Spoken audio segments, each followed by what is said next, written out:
Bank of America, the United States' largest bank, announced that it'll restart some home foreclosures only days after it halted the process across the country. The bank stopped foreclosures when they and other top lenders were accused of fraudulent paperwork and robo-signing, a process that cuts corners in reviewing homeowner cases of non-payment. The biggest problem, and the same thing for the other institutions, is they were out there effectively, and I know this is a rude way of putting it, they were lying to judges, right? They were telling courts that they had reviewed documentation, that they had physical possession of documentation, and that assignments were correctly, drafted and so forth through affidavits.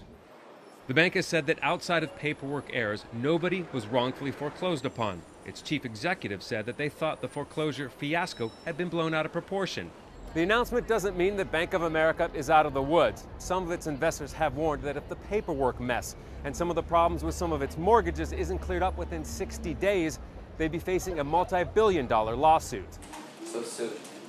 Some financial justice advocates here in New York call Bank of America's timing suspect. I mean, it's impossible for them to do that in such a short time. And again, we don't trust the banks to police themselves, but when they turn around in 2 weeks' time and announce that they couldn't find a single problem on any loan, and we know that to be a blatant falsehood, then they lose all credibility.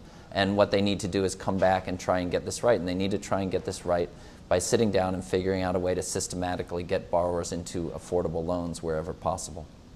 The foreclosure crisis also has Washington concerned. Federal regulators will meet Wednesday to discuss its effect on the housing market and the broader U.S. economy. Scott Heidler, Al Jazeera, New York.